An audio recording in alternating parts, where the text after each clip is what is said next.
Hi, welcome to New Lawrenceville Live. I'm Rodney Camren, your host, and today we'll be interviewing Valerie Wages with Tom M. Wages Funeral Services.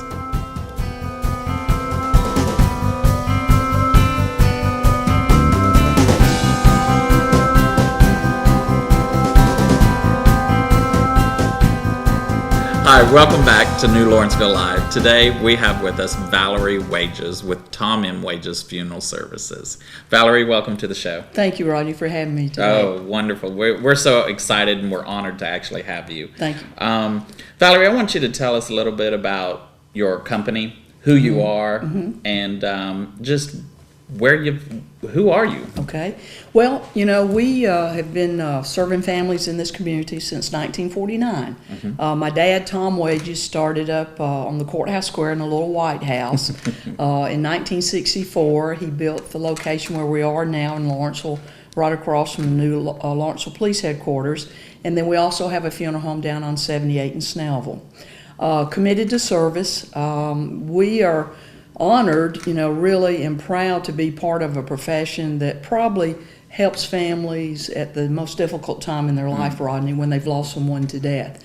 And all of our team members at Tom and Wages consider it a ministry as we serve families because in a moment your life changes. Your life is never the same when they begin their journey with us as far as planning that service to properly honor their loved one.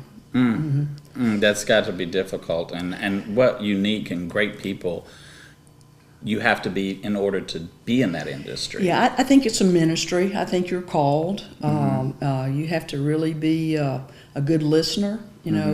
As I've worked with our staff over the years, I tell them if we just listen to people, they'll let us know what their needs are, and then our responsibility is to meet those needs. I look at us as people that offer choices and different products and services and let the family choose those things that best will meet their needs in honoring and planning the appropriate service to honor their loved one. Well, that's wonderful. You're not only servicing the families that come in. I noticed that you are all over different communities. There must be some sense of pride or place that you feel that you need to be active in the community. Tell me a little bit about what you do as a business. We believe community involvement is critical. My dad had the philosophy, that people had been good to us over the years. They trusted us. He said, there's no greater honor when a family calls you to take their loved one into your care when they've died. And, that's a main philosophy of ours. And we feel like we want families to see us outside of the time when we work with them, which is a very emotional, sad time.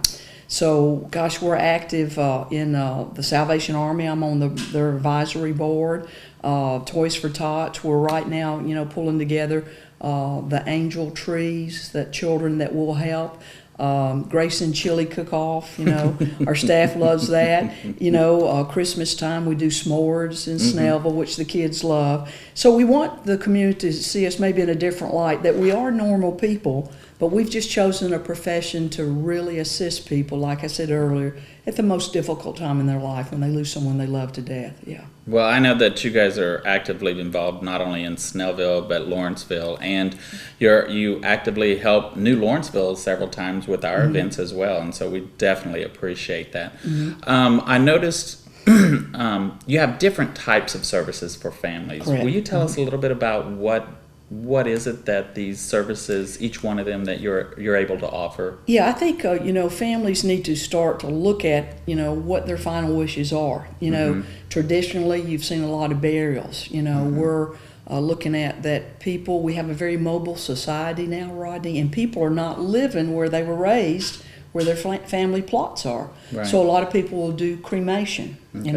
Other families select green burial, and sometimes even families select to donate their body, to science for study. We have Emory University in Atlanta, which a lot of people do donate to, but whatever the disposition is that a family selects, we always encourage the importance of some type of service, especially with viewing or visitation. The studies that have been done in our association nationally show that people that do have a viewing, at least see the loved one before the cremation, are going to start their journey of grief better. There's a reality element in what we do when a family comes in, views their loved one, and if they decide to bury, cremate, or whatever their decision is, there is that reality that viewing helps family to start that journey. Unfortunately, in some cases, a car wreck or suicide or murder, our hands sometimes are tied where we can't offer that to a family, and that is a really sad thing because I think in tragic deaths as well, the viewing part aspects of it helps the family members to say, yes, this has really happened to us. We have to accept it and move on with our lives. Yeah.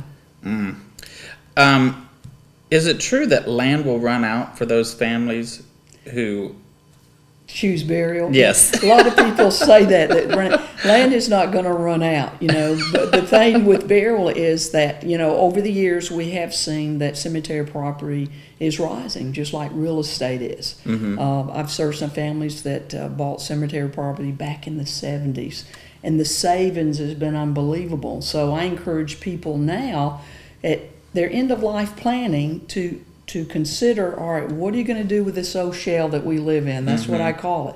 Are you going to bury it? Are you going to cremate it?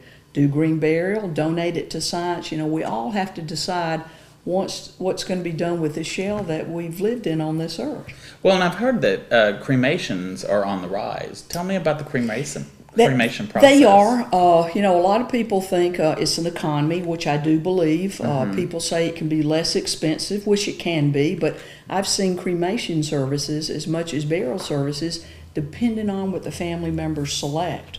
The green burial concept now, we have an affiliate that we work with in Conyers, and there is a green burial site in Conyers where there's 35 acres that have been set aside by the monastery, and people can be buried there in the green burial site.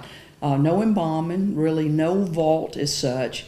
Foliage and everything is taken off of the grave. The loved one is buried, then all that foliage is planted back. So it's really a natural. So that is meeting the needs of the environmentalists today, as far as what their wishes are. But yeah, cremation, in fact, we're doing about 48%, where I can remember probably when my dad started, if he did one every 5 years, that would be rare. But that's the shift, and I think it's due to a very mobile society. As I mentioned earlier, people are not living where they were raised, where that family plot is. We have families come in and say, well, Val, we're just going to do a cremation, and then this summer when we go back home, we'll take mom and bury her urn next to dad. So we see a lot of that today. Now, my family is a little bit different. Okay. I have some of my family members who have 4 legs. Can you help them as well? Yes. We've identified that, Rodney, very important. We when we redid our crematory, we put in a new human crematory. We took our old human crematory and changed it into a pet crematory, which is Peachtree Pet Crematory. It's amazing how the next generations, those 4 little legged friends, or we've even had little hamsters, guinea pigs, those are part of the family. Oh, absolutely. And those family members grieve so deeply. I'll tell you a funny little story. I had a gentleman call me, his dog died, and 6 months prior, his wife had died. And he called me and said, Valerie, I cremated my wife because I had to, but I'm cremating my dog now because I love her. But then he said, that didn't come out right. I said, no, but I know what you meant. Like that, he was trying to explain that love because she had been his companion for those 6 months prior, when his wife died. Their family, there is no doubt. And I'm glad to hear that you have those services. And we're seeing that increase too, And it's amazing the families that had never used us before in the funeral home area, because the fact how we've cared for their pet companions, they say they're going to use us if something happens to someone in their family. So when they see that you really care and you're sincere, I think that's a big difference in how people perceive you and they perceive the service that you're going to give to them. Yeah. Well, what do you think are maybe 2 or 3 top items that families and people should be considering while they're still alive, or if they know that they've got a loved one that needs your services? What are we looking at? The couple of main things, Rodney, is you have to talk to your family members about it. You have to let your wishes be known. We tend to nobody wants to talk about our own mortality, but as you look at end-of-life planning, People will do a will, they'll do directives for health, but they don't go that next little step. All right, what's going to be done with me? What are my wishes when I leave this earth? So I think advanced planning is important. We have a lot of families that couples will come in and sit down with us, plan both of their services. And that to me is a gift to your family. You take that worry off of them at a very difficult time.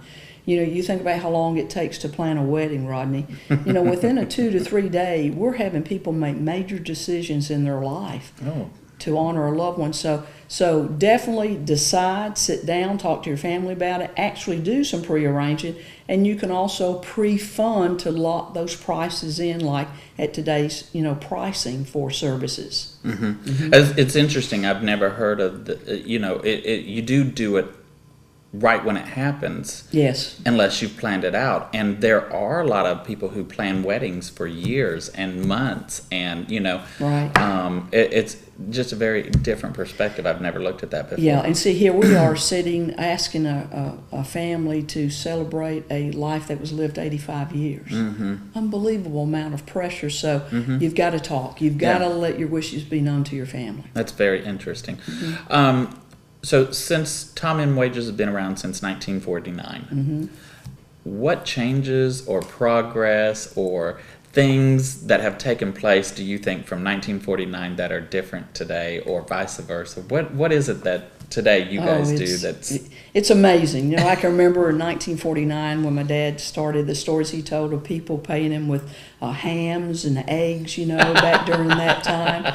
And my dad, like many people that were entrepreneurs starting a business from the ground up, they built the business around themselves. He was quite a character here in the county.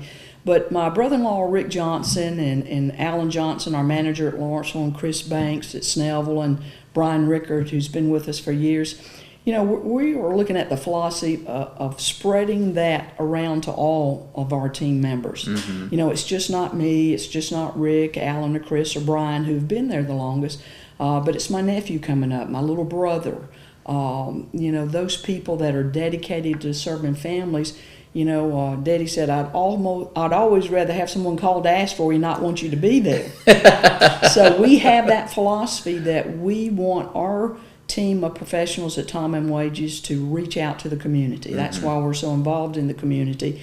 We want to let them know they'll be taken care of. If I was there, Rick, Chris, Alan, whoever, they will get that same top level of service that we're all committed to. That's amazing. Valerie, is there anything else that you'd like to touch on before we get ready to close? I think, communication today, Rodney, is so critical in building relationships. I believe our profession is built on relationships. There's a lot of great funeral homes in Gwinnett County. We're very fortunate. And we all grew up together, and people know us all. But I think relationships are built like, when something happens to my mother, who do I want to call? I feel like it's not that one family likes her funeral home over another family, but there are relations, people I went to school with, grew up with, as well as everybody else here that is a service provider in Gwinnett County. But the time is now. You've got to talk to your family. You've got to do some advanced planning to give that gift to your family, because we're all going that way, Rodney, and it will make it'll be a lot easier if you've talked ahead of time about it. You can't get out of this one, Rodney. Oh gosh, I've tried. Well, Valerie, I can't thank you enough for coming in today and doing the show with us, and we wish you the best of luck in the growth and everything else that's going on in the community of Lawrenceville and Snellville. Thank you, Rodney. It was my honor to be here today. Thank you so much. Thank you. All right. Thank you for tuning in to New Lawrenceville Live. We also want to thank our guest, Valerie Wages with Tom M. Wages Funeral Services. If you'd like to be a guest on the show, please reach out to me directly, Rodney Camren, at 404-375-1496.